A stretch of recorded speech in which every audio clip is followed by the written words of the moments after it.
into each other. We had a great time together, and it appeared she wasn't seeing anybody else. Until I got a phone call at work on a Monday afternoon that ended our relationship. Back when I lived in Vegas, I was in a really serious relationship with a Latina girl for about a year or so. Her name was Kristiana, and she was exquisite. Beautiful girl, 23 years old, long, thick black hair, gorgeous face, perfect body. Her butt was out of this world hot. She had nice perky boobs, the whole nine. Like the kind of girl who could date anybody she wanted, male or female. And the reason I knew this is because she got hit on by both genders when we were out. Now, she did have a small foot tattoo and a small wrist tattoo, but really other than that, she is easily one of the hottest girls I've ever actually committed to. I've hooked up with plenty of solid 10s, but after having dated about, I don't know, half dozen strippers or so and getting cheated on by every single one of them, I finally learned that, well, 9s and 10s are community property. They belong to the game. Have your fun with these girls, but do not commit. Anyway, if not for Kristiana's tattoos, she'd probably be somewhere between, I don't know, a hard 9 and maybe a soft 10. I mean, this girl was hot. So our relationship started like most seem to these days, and that is just casual bed buddies. I met her at a house party out in Henderson. I was inside with my buddies having a few beers. She was out on the porch drinking tequila with her girlfriends. Everybody was out having a good time. Well, obviously, I knew I wanted her the minute I saw her. So I walked out onto the porch where she and her friends were, and I said to the group, go inside for a while. I'm gonna hit on your friend here and see if she's interested in being one of my wives.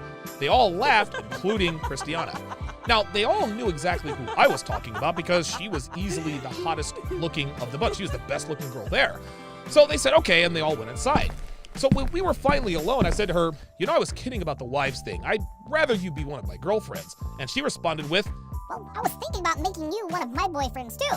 I smiled back and said, I got bad news for you, sweet cheeks. I don't share.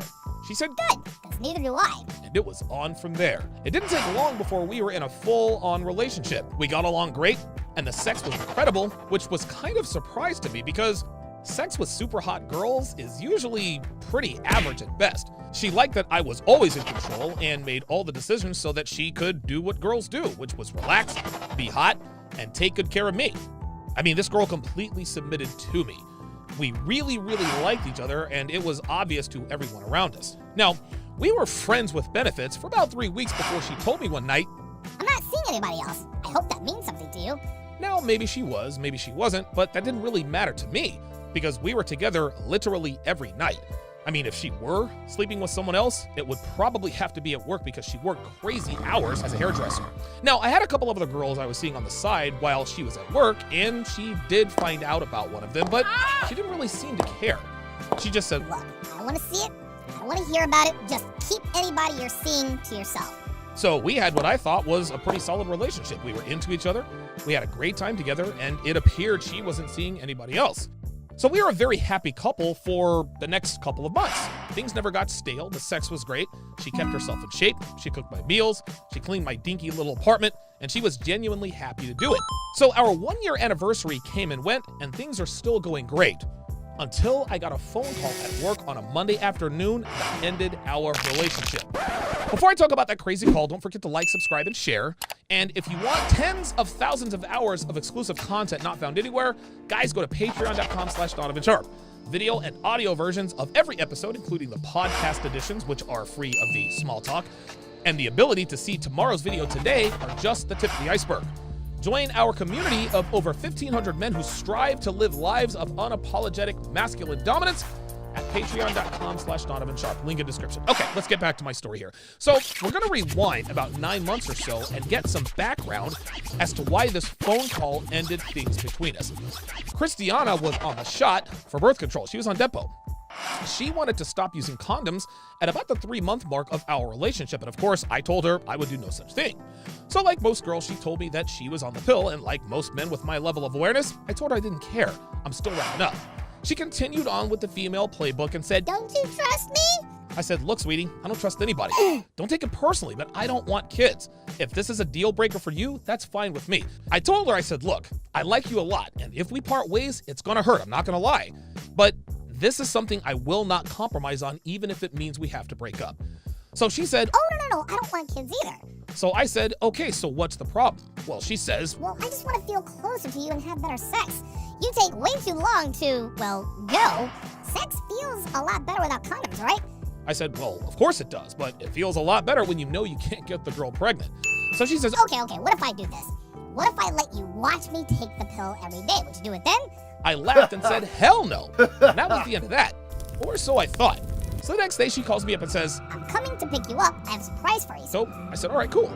Now I was thinking she was gonna take me to lunch or take me to the mall to buy me a new shirt or something, because she was always doing this kind of stuff for me. She never drove her car unless she was treating me to something. But she ended up taking me to a doctor's office. When we pulled into the parking lot, I said, what are we here for? I honestly had no idea what was happening. She said, I'm going on the shot and I want you to be here when it's administered. Now, I'm gonna be honest, guys, this shocked me. I've been with a lot of girls in a lot of different situations, but I've never had a girl do this. I've had plenty of girls tell me that they were on the pill or the shot or had an IUD or whatever, but knowing women like I do, I never took them at their word and just threw caution to the wind. Yes, I will admit that there were quite a few one-night stands I had with girls I picked up at a casino or a bar or a club or the strip, and wasn't as responsible as I should have been, but as far as I know, I don't have any kids, at least none that I know of. And the reason for this is that I always wrapped up when I was hooking up with my girlfriends, friends with benefits, and so forth. But here this girl was offering to relieve any and all doubt I had as to the status of her birth control, and like I said, this had never happened before, at least not on this level. So I told her, this is not gonna make a difference. I'm still not going to have unprotected sex with you. Now, something in my voice and face must have told her that I wasn't being completely honest. I didn't make a decision to abandon the use of condoms right then and there, but I wasn't necessarily ruling it out either. I mean, if this girl really was gonna let me watch the needle go into her arm every few months to make sure she couldn't get pregnant, then maybe I could, at the very least, reconsider my position. So Kristiana, who correctly read my body language and knew that I was at the very least thinking about her proposal, says, okay, no problem, no pressure. But I would like for you to come in with me to these appointments every few months anyway, so that you can see for yourself in case you decide to change your mind. She continues, she said, you can ask all the questions you want, and I'll give the doctor permission to give you my medical information about my birth control. I'll give them your phone number, you'll have complete access. So the doctor gives her depot shot, I see the needle go in, and I see the plunger go down.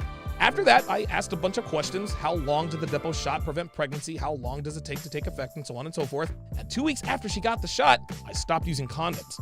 And like clockwork, every 3 months, we went to her doctor's office and Kristiana got her shot. We never had any pregnancy scares. Everything was solid. Now, let's fast forward to the Friday before I got the phone call on Monday. Kristiana had an appointment to get her depot shot, but I couldn't make it because I had to work. My car was in the shop, but I'd been to her last 3 or 4 appointments and figured, okay, I'll let her go alone and I'll make her show me the paperwork, the receipt, and all the rest of that. So she comes and she picks me up from work that afternoon, and I saw the same medical tape and gauze pad on her arm as they had at the doctor's office. Same size, same color, same everything. As soon as I saw that, that was enough to verify that she had indeed gotten her shot. Now, the reason I didn't ask her to produce any of the paperwork is because I was distracted on account of one of the girls I was sleeping with at work who started to act up. And for the record, guys, do not sleep with your coworkers. I have made this mistake many, many times, and in the end, it's just not worth it. Thankfully, I worked at a call center, so that thing blowing up didn't cost me my job. Anyway, the drama at work caused a lapse in concentration, and because of that, Kristiana's tape and gauze pad was all I needed to see. I just wanted to get the hell out of the office and go home and enjoy my weekend. So on Monday afternoon, I get a call from Kristiana's doctor's office. I said, hello? And the lady said, hi, this is Lacey. I'm from Dr. Glom's office. I said, hi, Lacey, this isn't Kristiana. This is her boyfriend, Donovan. I think you've got the wrong number. So Lacey says, yes, I know this is you. I tried calling Miss Cruz, but I couldn't get a hold of her, so I left her a voicemail. But I always make sure to call her backup contact just to make sure. So, can I leave a message with you? I said, sure, what's up? She says, have Miss Cruz reschedule her appointment as soon as possible. She missed her appointment on Friday. Guys, my hands got white hot. Kristiana flat out lied to me, and she staged everything, which was next level deceit. She made it appear that she had gotten her depot shot when in fact she did not. And that past weekend, guys, she was insatiable. We fooled around at least a dozen times that weekend, and that might even be a conservative number. I mean, every few hours she's walking into the living room wearing nothing but high heels and a smile, and I would pound her senseless each and every time without a condom. Now, thankfully, it takes about 14 weeks for the depot shot to completely wear off, and that weekend was number 13, so I was in the clear. Kristiana, however, was not. I called her up, aired her out, and dumped her. Never hooked up with her again, never called her again, blocked her number, never saw her again. That was that. Guys, that's the closest I came to getting trapped with a kid by a woman. Now, I'm sure I've been closer, and who knows, maybe I do have an illegitimate kid or two running around Vegas. I'll never know. But that was the last time I was careless about birth control on either end. But think about that for a minute, guys. If Dr. Glom's receptionist doesn't call me, my life would be very different. I'm probably still living in Vegas. I probably have a kid. I probably have baby mama drama. I mean, this would have changed the entire trajectory of my life. Maybe TSR Live comes into existence, but probably not, because now I've got a kid to take care of and support. Guys, there are many factors that played a role in getting to this point in my life with my podcast, books, courses, and so forth. Obviously, I'm driven and hyper-focused. I work extremely hard. I put in crazy hours. I don't cut corners. I know what I'm talking about because of my life experience. And I possess a rare combination of abilities, being able to both talk and write exceptionally well. But Lacey Scott may very well have saved my life when she called me. Guys, I've dodged many bullets in my life. If the pendulum swings the other way in any of these situations, my life would be very different. But Lacey could be one of the most important indirect reasons my life is awesome today.